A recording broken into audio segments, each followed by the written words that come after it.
Amen. Amen. Amen. Amen. Amen. Amen. Isang malamig na tanghali sa inyo lahat. Isang malamig na tanghali sa ating lahat. Pinalamig na Santong Espiritu ang lugar na ito. Amen. Hallelujah. So, kanina ho, maawi tayo ng malayang-malaya. Alam niyo ho, ibig sabihin ng malaya. Malaya street. Pero kung gano'n. Pero pag sinabi kong sa harapan ng Diyos, malaya, ang ibig sabihin, malaya kang makinig sa salita ng Diyos. Unhindered sa salita ng Diyos. Yung isip mo, yung iyong pandinig, ang iyong puso, ay malayang makinig na salita ng Diyos. Amen. Tatlo na lang ho ang narinig ko. Malayang makinig na salita ng Diyos. Amen. Bakit ka mo? Kasi dati hindi ka nakakarinig ng salita ng Diyos. Meron ba nagpapahayag ng salita ng Diyos kung sa palengke, sa daanan mo, paano wala sa'yo? Tama po ba? Si brother nagsasabi siya ng totoo. Pero sa ngayon, sa lugar na to, malaya kang makakarinig ng salita ng Diyos. Unhindered. Ano ba ibig sabihin na unhindered?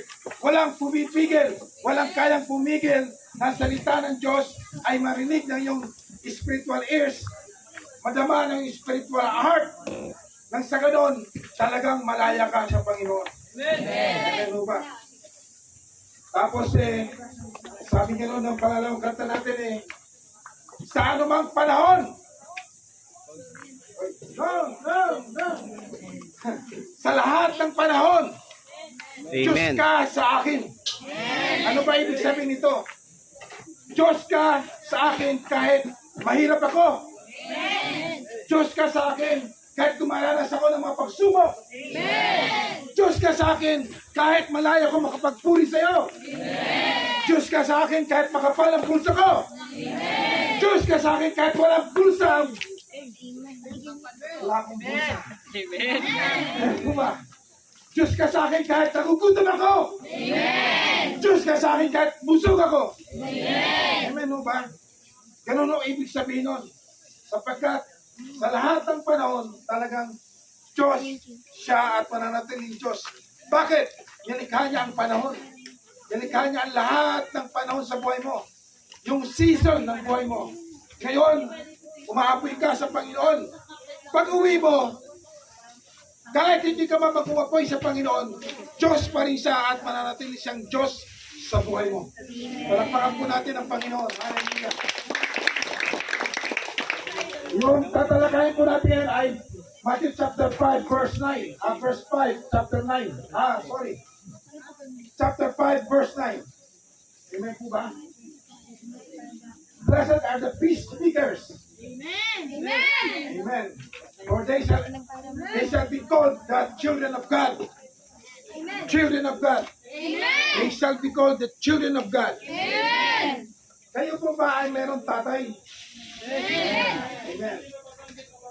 Pag pumunta ka sa bahay ninyo, pag pumunta ka doon sa bahay ninyo, kasama mo yung kaibigan mo. Maaaring kasama mo yung kaibigan mo. Pumunta kayo sa bahay ninyo. Yung kaibigan mo ba pwedeng pumunta agad sa frigidaire para kumuha ng pagkain? Hindi. Nahiya siya. Nasabihin sa'yo. Tubig. Di ba? Tama ba? Bakit ganon? Kasi siya, kaibigan mo lang siya. Ikaw, anak ka na may-ari ng bahay. Tama ho ba? Amen. Nandito ba inyong mga mata sa akin? Amen. Sabi ganon, ang tagapagpayapa ay magiging anak ng Diyos. Ano ba ang pinakakaibahan ng anak ng Diyos at saka hindi anak ng Diyos? Ano ba pinakakaibahan? Malaki po. Katulad na halimbawa ko sa inyo kanina. Ano ba nang hiling mo sa Diyos? Walang bendisyon darating at darating sa buhay mo. Amen. Dahil bakit? Ikaw ay anak ng Diyos. Pero kung hindi ka anak ng Diyos, walang karapatan lumapit sa Diyos. Pero ikaw ay tinawag sa lugar na to. At inilagay sa iyo ang kanyang espiritu at ikaw ay anak ng Diyos. Kaya anumang bagay ang hiningin mo sa panahon ng Diyos, ipagkakaloob sa iyo. Hindi mo kapanahon. Bakit? Kasi kung humiling ka ngayon, Panginoon, gusto ko ng sasakyan. Eh wala ka namang license, nag-drive ka, dumating sa sasakyan, nag-drive ka, nabunggo, wala kang lisensya, ano mangyayari sa iyo? Kulong ka. Kaya ang mga bagay na hinihiling natin ay pinagkaloob sa atin sa panahong nasa tamang kapanahunan sa buhay mo. Amen. But for the meantime, mga kapatid, kailangan natin malaman bakit ang isang tao ay pinagpala kapag siya ay peacemakers, he will be called as children of God. Amen. Hallelujah. Palagpakan pa natin ang Panginoon. Hallelujah. Sabi po sa John chapter 14 verse 12. Sabi nga ng Panginoon, minsan pa nasa labi ng Panginoon, ang Panginoon sa Kristo nagsabi, kung sino man namamampalataya sa akin, totoo, sinasabi ko sa inyo, sino man sumasampalataya sa akin, sila ay makagawa sa ginawa ko. And greater than this, mas matindi pa dito ang kailang gagawin. Sino yung pinagsasabihan nito? Hello? Sino yung pinagsasabihan nito? Sino yung pinapatungkulan nito? Ikaw ba'y sumasampalataya sa Diyos? Amen. Ang sabi ng salita ng Diyos, sabi niya, kaya mong gawin ang ginawa ng Diyos, and greater than that, ang kaya mong gawin sa harapan ng Diyos. Hello?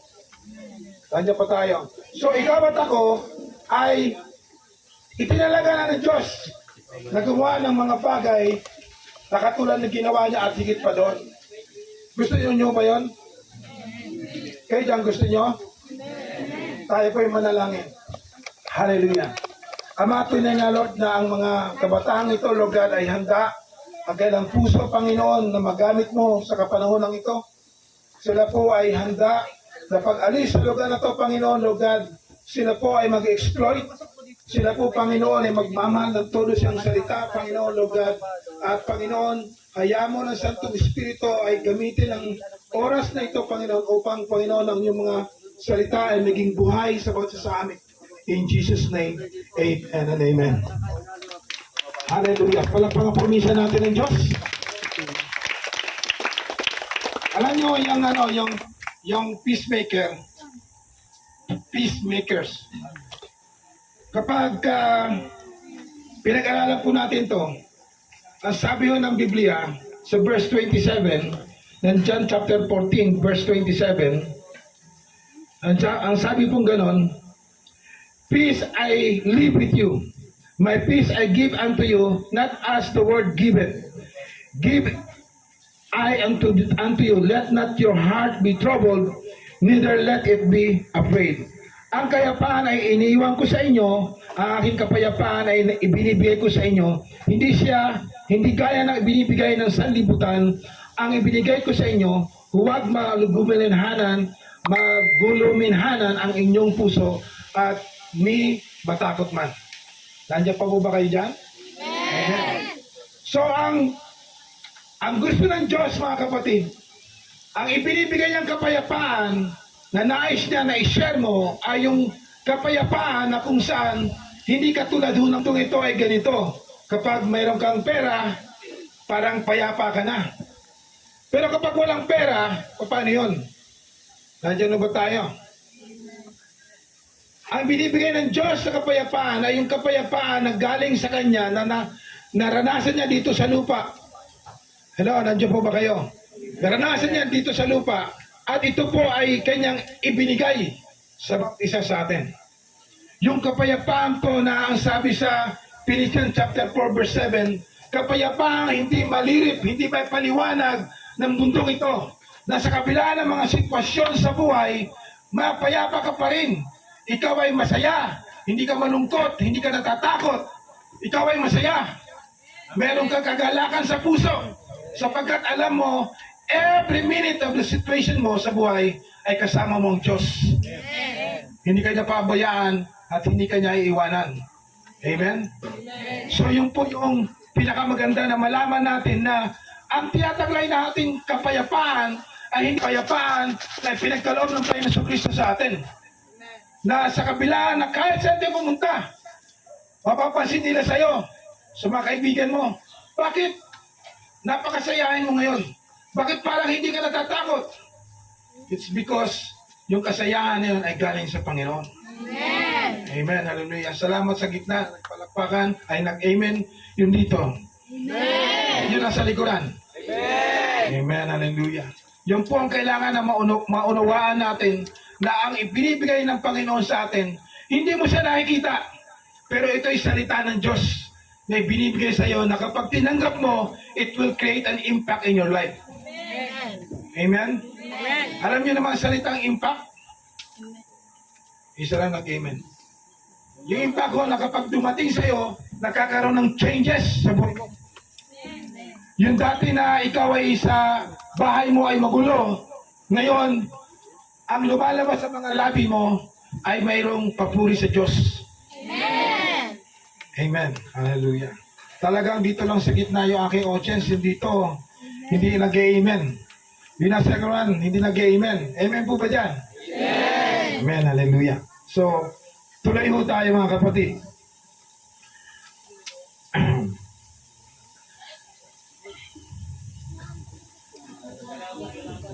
Nandiyan po ba tayo? Yes. Hallelujah. Sabi yung gano'n sa John 16:33. John 16:33. These things I have spoken unto you, that in me he might have peace. In the world you shall have tribulation, but be of good cheer. I have overcome the world.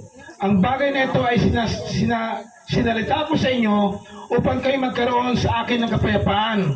Sa sanlibutan, meron kayong kapigatian, ngunit laksan ninyo ang loob, aking dinaig ang sanlibutan. Handyan ba tayo?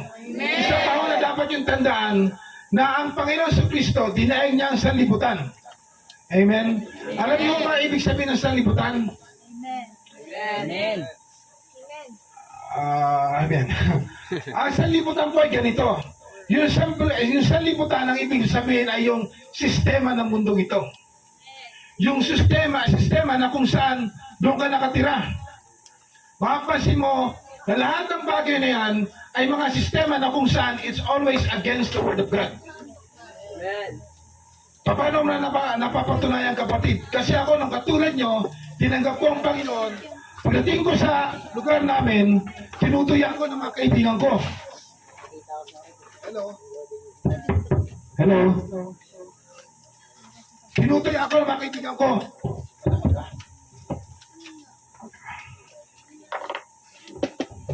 Amen. Ayun. Tinutuyan ako nila. Bakit? Kasi for the first time, nagsasalita ako ng salita ng Diyos. Tinutuyan nila ako. Pero ang ginaganti ko sa nila ay salita ng Diyos. There was one time in my life na mayroon akong makasama sa inuman. Para hindi pa kayo nag-inom o umiinom na kayo. Sila po ay kasama ko sa kabarkada ko sila sa inuman. Doon sa lapan ng bahay namin, merong parang ganitong table.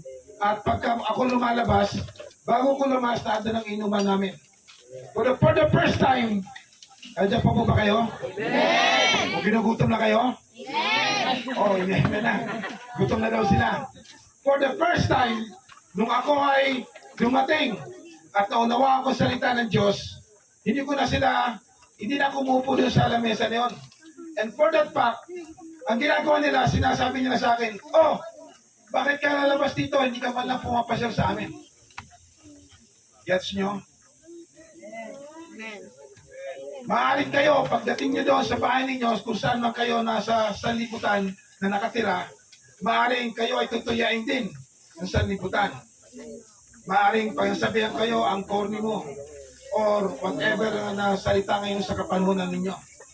Parang ang mga salita nila ay nagbibigay ng hindi kain sa kanila. Yes, ba ako? Amen. That's because sabi ng Panginoon, napagtagumpayan niya na yan. tinuya siya, pero patuloy siyang tumayo sa kapayapaan ng Diyos at nanalo siya, nanaig siya sa sitwasyon. Hello? Kaya hindi niyo po dapat ikaya kung ikaw ay nagtataglay ng salita ng Diyos. Hindi mo ka dapat ikaya kung ikaw mayroong relasyon sa Diyos. Hindi mo dapat ikaya kung ikaw ay anak ng Diyos. Dapat maging bold ka pa. Ang sabi nga ng salita ng Diyos, na sabi natin, you will become a peacemaker. Patuloy kang magbibigay ka ng kapayapaan sa kung saan man nadong ka. Amen mo ba? Alam nyo, ang pinag-usapan nun natin ngayon ay nagtagumpay ang Panginoon. Pag sinabi ng Diyos, nagtagumpay siya, totoo yun at totoo at totoo. Alam natin ang istorya, mga oras na to, marami nagpapapako sa krus. Pero hindi tayo nagaganon sapagkat ginawa na ng Panginoon yung bagay na yun. They are in darkness. In fact, pag sila tinanong mo, pagalitan ka pa nila. Why? Because they are in darkness and you're in the light. Amen. Meron kang salita na kaiba sa salita nila. Amen. Why? Because you are a peacemaker. Amen. Hallelujah. So, tuloy pa ho tayo mga kapatid. Yung salita ho na peace, ito po ay, sabi ganon, peace that surpasses all understanding. Yung may kapayapaan ka pa rin, kahit hindi mo alam kung ano mangyayari. Hello? Yung may kapayapaan ka na hindi mo alam kung ano mangyayari. Yung po yun. Yung po yung kapayapaan na pinakakalob sa atin ng Diyos. At hindi ito mapaliwanag ng buntong ito. Na sa kabila ng sitwasyon, payapa ka. Kaya nga, kung naghahanap ka ng model sa lugar mo, ikaw yun. Medyo nahiya na sila mag-amen. Kung naghahanap ka ng model ng kapayapaan, ikaw yun. Sapagkat yung kapayapaan na nasa iyo ay may kakayanan magkaroon ng kagalakan sa puso. Sa gitna ng mga sitwasyon. Hindi ka natatakot sa lahat ng sitwasyon. Hindi ka, yung mga pangarap mo ay hindi nababago sapagkat ang Diyos, siya ang nagbibigay sa iyo ng pag-asa. Kaya ho magtataka ang mundo sa iyo, saan ka mapunta. Magtataka sila sa iyo. Bakit hindi ka natitinag sa mga sitwasyon? Bakit hindi ka nakikipagkaibigan sa kanila? Kahit ikaw lang, masaya ka. Kaya mahimik sila, Panginoon. Kasi ito po talaga ang layunin ng Diyos sa mga oras na ito sa buhay natin. Nung maunawaan mo na gusto kang i-separate ng Diyos sa karamihan. Alam niyo ba yung separate? Yung namumukod-tangi ka. Namumukod-tangi ka sa lahat. Alam niyo ba yung namumukod-tangi? Hindi ka nag-iisa. Kasama mo ang Diyos. Namumukod-tangi ka. Kaya kung naghahanap ka ng model, ikaw yung model na hinahanap mo. Why? Because you have the peace of God. Amen. Hallelujah. Palakpakan po natin ng Diyos. Amen. And then, gusto nating malaman, mga kapatid, sabi sa Colossians chapter 1, verse 20. Colossians chapter 1, verse 20.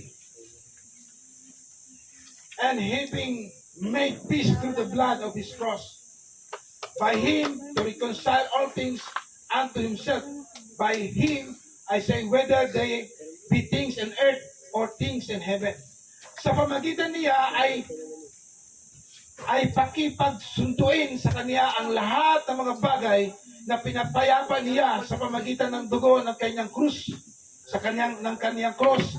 Sa pamagitan niya, sinabi ko, maging ang mga bagay na sa lupa o sa mga bagay sa kalangitan. Hello, nandito po ba kayo? Amen! Ang pinag-uusapan po natin na kapayapaan ay ginamit ng Panginoon ng kanyang dugo doon sa Kalbaryo, doon sa krus. Para ano? Para pag-isahin yung kalangitan at saka yung dito sa lupa. Ikaw at ako, meron tayong kaugnayan sa langit. Amen. Dahil sa kapayapaan ng Diyos, dinugtong niya ang ating buhay sa kalangitan. Okay, ganyan. Pakigaya lang ho ako. Hindi nyo kaya. Hello. Nasa likuran. Hindi nyo kaya. Ganito, ganyan. Ganito, ganyan. Ganyan, hindi nyo kaya. Di boy. Please. Gayahin nyo ako, gayahin. Gayahin nyo ako. Yan, nandyan sa likuran. Ayun. Ano ibig sabihin nito? Ikaw nasa lupa, siya nasa langit. Meron tayong connection. Amen. Kaya ang pagdating mo doon, nakita kayo ulit. Sabihin mo lang gano'n sa kasama mo. Alam ko na. Magtatanong sila yung mga kaibigan mo na hindi mo nakasama dito. Magtatanong Amen. sila. Amen. Ano ibig sabihin yan? Dahil sa dugo ni Kristo, nagkaroon ko ng connection sa kalangitan. Amen. Amen. Ibig sabihin, you have the access to God. Yun ang ginawa ng Panginoon. Kaya, dapat sa buhay mo, maging conscious ka sa kabutihan ng Diyos. Hindi sa mga kasalanan. Sapagkat pinatawad ka na ng Diyos. Once and for all, ginawa ng Diyos yun sa'yo. At hindi niya uulitin na yun. Pinatawad ka ng Diyos sa lahat ng bagay. Sa mata ng Diyos, malinis ka sa harapan niya. Amen. Kailanman ang espiritu mo ay hindi madumi sa harapan ng Diyos. Mas kilala ka pa ng Diyos kaysa sa'yo. Why? Sapagkat may connection sa'yo. Please, follow. Ayan, nasa likuran. No? Ayan, no?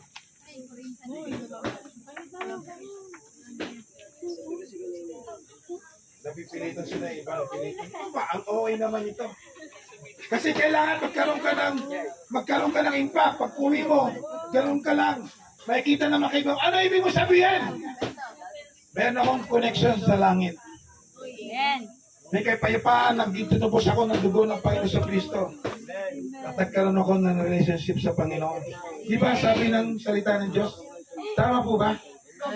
Tama? Palakpakan natin ng Diyos. Hallelujah, palakpakan natin ng Diyos. You are a peacemakers. Amen. Hallelujah. Ano pa po? Ito pa yung isang babasahin ko po sa inyo sa Hebrews chapter 10. Makinig po kayo, babasahin ko sa inyo. Hope na tayo ay babasa ko ng tamang-tama. Nandiyan po ba kayo? Yes! Ganito, babasahin ko po yung the whole chapter ng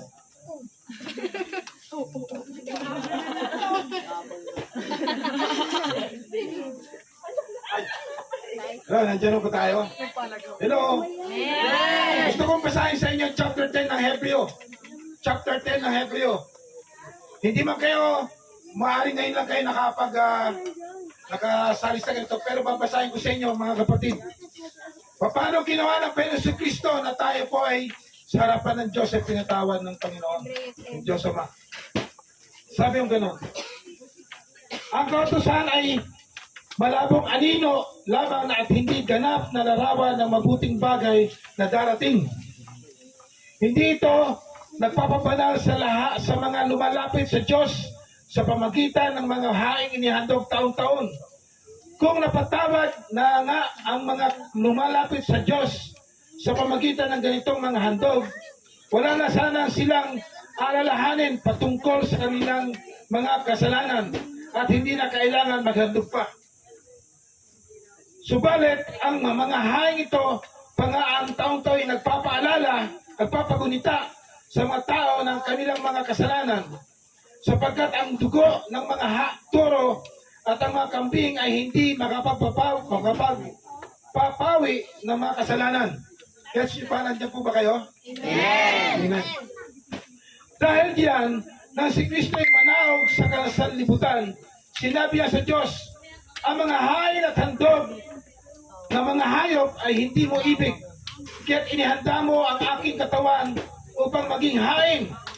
Hindi mo kinaluglugan ang mga handog na susunugin at ang mga handog dahil sa kasalanan. Kaya't aking sinabi, narito ako, O Diyos, upang tugtin ang iyong kalooban ayon sa nasusulat sa kasulatan tungkol sa akin. Hello? Andiyan na ba tayo? Amen! Gets niyo yung pinabasa natin? Nasusundan niyo ako? And then sabi kanya, sinabi muna niya, hindi mo inibig o kinalugdan ang mga hain at handog ng mga hayop, mga handog na susunugin at mga handog dahil sa kasalanan. Bagamat ito'y hinahandog ayon sa utusan. Sa kanya sinabi, narito ako upang tugtin ang iyong kauluban. Inalis ng Diyos ang unang handog at pinalitan ng handog ni Kristo. Sino naghandog? Kristo. Ano pinalitan? Yung mga dugo ng hayop. Tama po ba? Amen.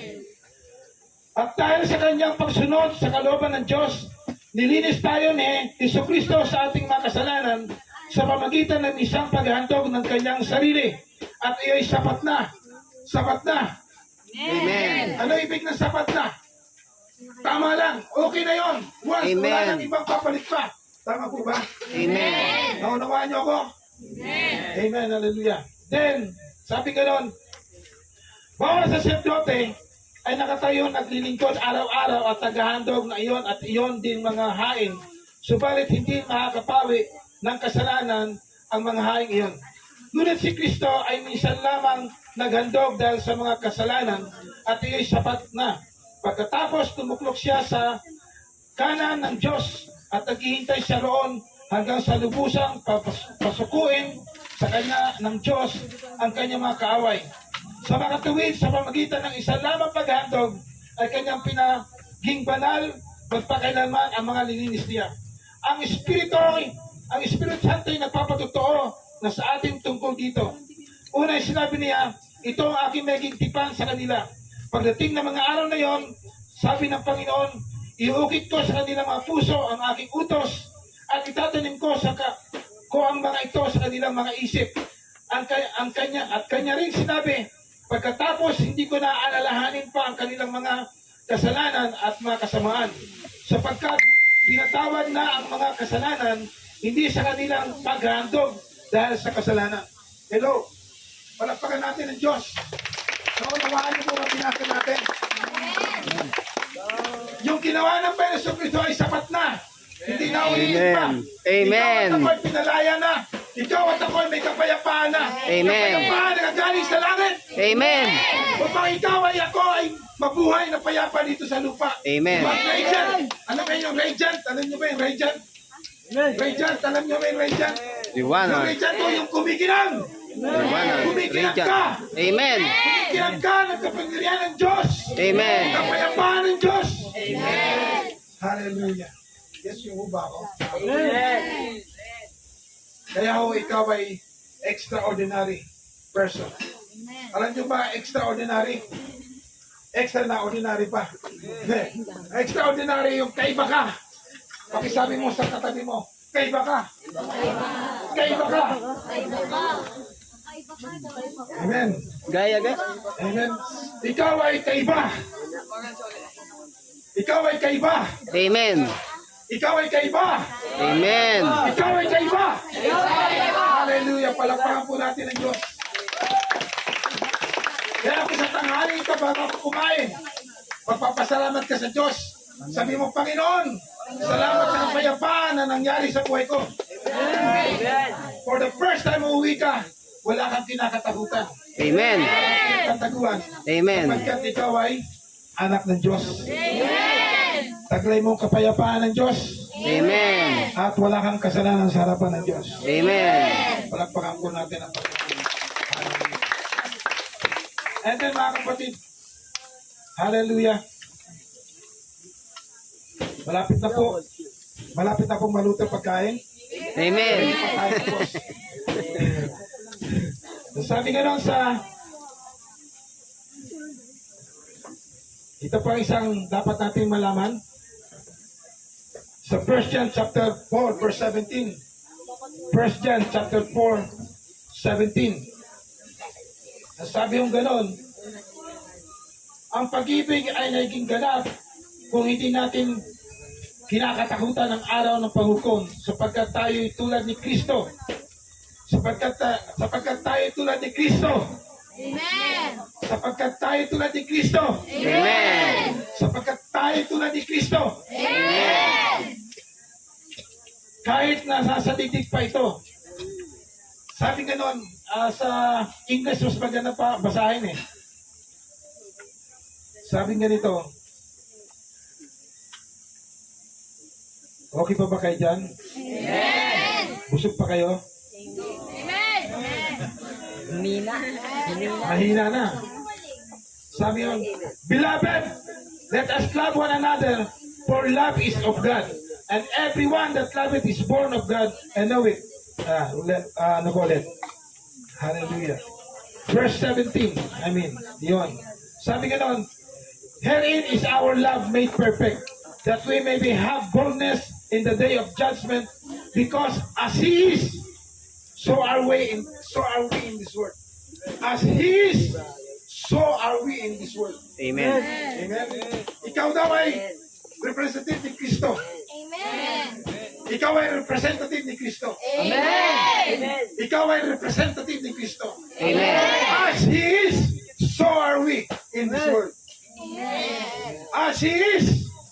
Pakisabi nyo, as He is, As He is, so are we so are we in this world. in this world. Yun po yun. Ikaw yun. Ikaw yun. Amen. Huwag ka nang lumingon pa. Ikaw yun. Amen. Kamukha ka ni Kristo. Amen. Kaya mo yun? Kaya mo sabihin sa mga kaibigan mo na hindi kasama dito na, oy, ako ay kamukha ni Kristo. Yari ka. Yun yung napagtagumpay ni Kristo. Hindi siya nahihiya. Sabi Amen. ng Biblia, kung ikakaya mo ang Diyos, kung ikakaya mo siya, ikakaya ka rin sa langit. Amen. Kaya hindi ho simple yung ginawa. Itong araw na to ay hindi po simple. We're just commemorating ang ginawa ng Panginoon Kristo. Amen. Because of His meekness, sinunod niya ang utos ng kanyang ama. Pumunta siya dito sa lupa, ipako sa krus. Hindi siya nagpapako. Yung iba ay pinapapako. Siya hindi siya nagpapako. Ipinako siya sa krus. Hello? Amen. Andyan na ba tayo? Ipinako siya sa krus. At ikaw, dahil ipinako siya sa krus, ikaw at ako ay nagkaroon ng access sa karera ng Diyos. Amen. Ikaw at ako ay nagkaroon ng kapayapaan. Ikaw at ako ay katulad ni Kristo sa buhay nito. Amen. Palagpagan po natin ang Panginoon tayo po sumunod. Hallelujah. Purihin ka, Panginoon. Hallelujah. Hallelujah. Hallelujah. Praise you, Jesus. Hallelujah. Praise God. Hallelujah. Hallelujah. Hallelujah. Purihin ka, Panginoon. Hallelujah. Hallelujah. Praise you, Jesus. Praise you, Jesus. Praise you, Jesus. Hallelujah. Sa lahat ng panahon, Diyos ka sa amin. Sa lahat ng oras, nandiyan ka para sa amin. Pangmaghari ka, buhay ko. Sing everybody, sing everybody. Sa lahat ng kasa amin. Rise to worship God. O Lord, Panginoong Jesus, maghari ka sa buhay ko. Lahat ng panahon. When you talk to God now. Yes, talk to God by singing. Sa buhay ko. Praise you, Father.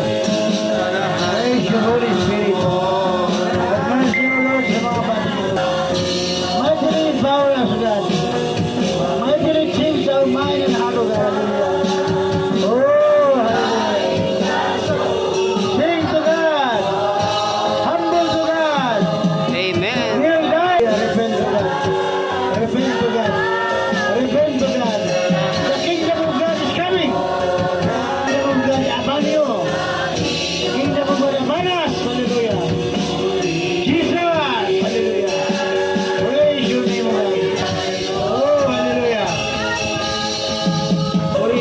Panginoon. Sinasambahan namin, O Diyos. Mangyari ang iyong kalooban sa lupa right now. Patuloy na magandang pagkakagawa, O Diyos, sa buhay ng bawat isa. Patuloy na mag-aari sa aming buhay, ano man ang mga pangituhan. Patuloy na deliverance coming, Lord. Transformation is coming, Lord. Deliverance by the name of Jesus. Deliverance by the power of the Holy Ghost. Transmission by the power of Christ Jesus. Oh, hallelujah. Praise God. Praise God. Hallelujah. Ama, tunay nga, Lord, na ang araw to ay very special na tinalaga ng mundong ito. Ngunit ang bawat araw ay very special sa bawat sa amin, Panginoon. May ginawa ka, Panginoon, sa mundong ito, Lord God. Lord, nilinisan mo kami, Panginoon, simula ulo ng talampakan, Panginoon. Ang iyong banal dugo, Lord God, ang isang nagkaroon ng bagay sa buhay namin na kami nakakalaya na tumarap sa iyong Ama. Hallelujah. Ang iyong banal dugo, ang isang nagbigay sa amin ng pag-asa, ng kapayapaan, Panginoon, Lord God. Na makikita ito sa buhay ng bawat sa amin, Panginoon. Samahan kami naroon, Lord God. Ito ay taglay namin sapagkat ikaw ang peace, Lord God, sinasabi. Ikaw ang person of peace na nasa ating buhay. Kaya Lord, paspasan ang bawat isa, Panginoon. Hayaan mo, Lord God, ang tumaloy, Panginoon, ang kapayapaan na yan, Lord God, na ginawa mo sa Kalbaryo sa bawat sa amin, Panginoon. Salamat po, Lord God, sa kalayaan namin. Lord, hallelujah. Salamat, Panginoon, sa kalayaan namin. In Jesus' name, amen and amen. Hallelujah. Ganun po. I count 1, 2, 3. Baba po kayo dito. 1, 2, 3. Gusto nyo kayo pagpalain ng Panginoon. Amen! Alam niyo ang inyong mga puso at isipan. It is the special day para sa inyo mga special na kabataan. Nais ng Panginoon na magbunga ang ating mga buhay. Nais ng Diyos na magtatag ng bagong mamayang Kristiyanong Pilipino sa pamagitan ninyo. Mga bata, ang plano ng Diyos ay hindi ganyan ang ating buhay. Tayo ay maging matagumpay. Kailangan po magbunga ang spiritual natin. Amen? Now, let us shout 3 times, Panginoon, and pray. Habang tayo sumisigaw ng 3 beses sa Panginoon, tayo sabay-sabay na manalangin. Ipanalangin natin ang ating bansa. Ang mga lipunan nating gobyerno, mga senador, presidente, mga kapulisan, kasundaluhan, mga nanay na nagtitis ng hirap sa kanilang mga anak, mga taong nasa pulungan, nasa ospital, mga taong tingin ng marami ay wala ng pag-asa. Idulog natin sa Panginoon. Are you believe that? Amen. Maging apoy tayo ng kapangyarihan. Amen. Sigaw tayo at taas natin ang ating kamay 3 beses. Panginoon, Panginoon. 1, 2! Panginoon! Panginoon! Panginoon! Let us kneel down and pray. Right now, hallelujah. Kneel down. Hallelujah. Hallelujah. Hallelujah. Pinupuri ka namin, Ama. Dinadakila ka namin, Panginoon Jesus. Dinadakila namin sa buhay. Oh, we worship you, Lord.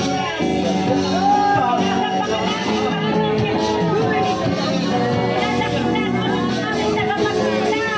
Ino-honor ka namin, Panginoon Jesus.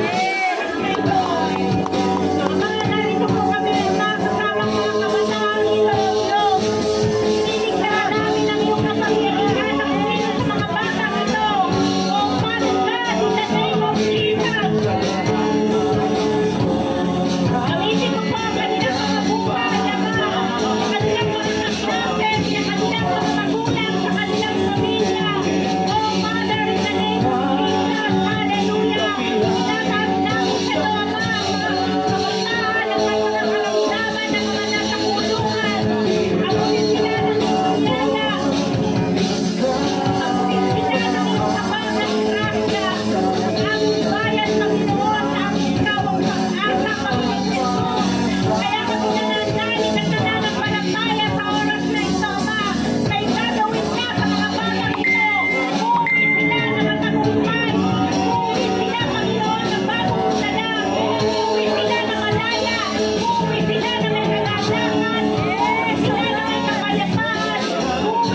Gagamitin mo sa kanilang mga magulang.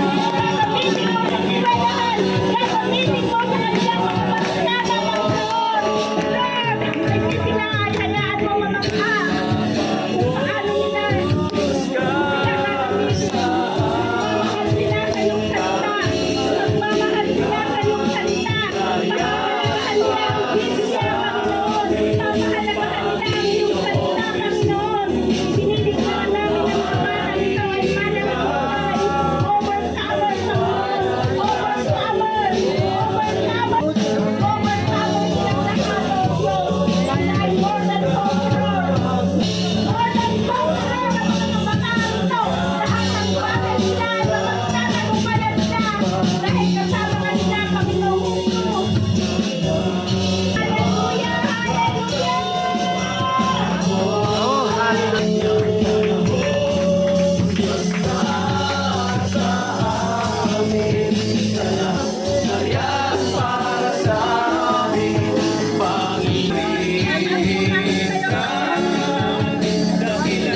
Inataas po namin sa oras na ito si Bishop Martin. Hallelujah. Lumuhod tayo sa Panginoon. Inataas po namin sa iyo sa oras na ito si Bishop Martin, O God. Oh, hallelujah. Salamat po, Ama, sa pagtawag at pagpili mo sa Kanya. Salamat po, Lord, sa leadership na ibinigay mo sa Kanya. We pray right now for Bishop Martin, O God. Hallelujah. Salamat sa mayong kalakasan na nagmumula sa iyo. Salamat sa isang malusog na katawan na malaya sa lahat ng sakit at karamdaman. Salamat sa isang buhay na pinagpala at pinaguran, Panginoon. Idinideklara namin, O God, ang buhay ni Bishop Martin ay patuloy mong gagamitin. Let the fire of the Holy Spirit, Panginoon. Amen. More revelation, Father God, kay Bishop Martin, O God. We pray for him right now. We pray for Bishop Martin right now. Send yung kamay niyo kay Bishop Martin. Hallelujah. Oh, Rabasakata, Rabahandorobo, Santa Rabahandorobo. Rabasandorobo, Sandorobo. Nagdideklara kami ng heads of protection kay Bishop Martin, Panginoon. Amen. That no weapon formed against him, against his family, Panginoon, na magtatagumpay sa buhay niya, sa buhay ng kanyang pamilya. Gagamitin mo sila mightily, Panginoon. Father, in the name of Jesus, with long life, you will satisfy him, Panginoon. Hallelujah. Lord, pinagpala mo siya at patuloy na pagmamalain, O Diyos. Salamat sa mayamang kapahayagan ng iyong salita na patuloy mong inumungo sa kanya. Salamat sa unity ng church na ito, Panginoon. Salamat sa lahat ng mga workers, Panginoon. Salamat sa mayamang kilos ng banal na Espiritu sa iglesia nito. Salamat, Panginoon.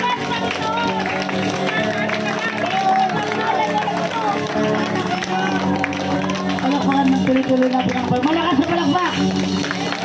Pinigyan tayo, sabay-sabay. Mahal namin kayo, Panginoon!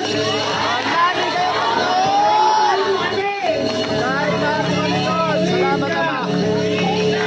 Purihin ka! Diyos ng mga Diyos! Panginoon ng mga Panginoon! Sa inyo ang kapurihan! Karangalan! Kapangyarihan!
mahal ka na, Panginoon.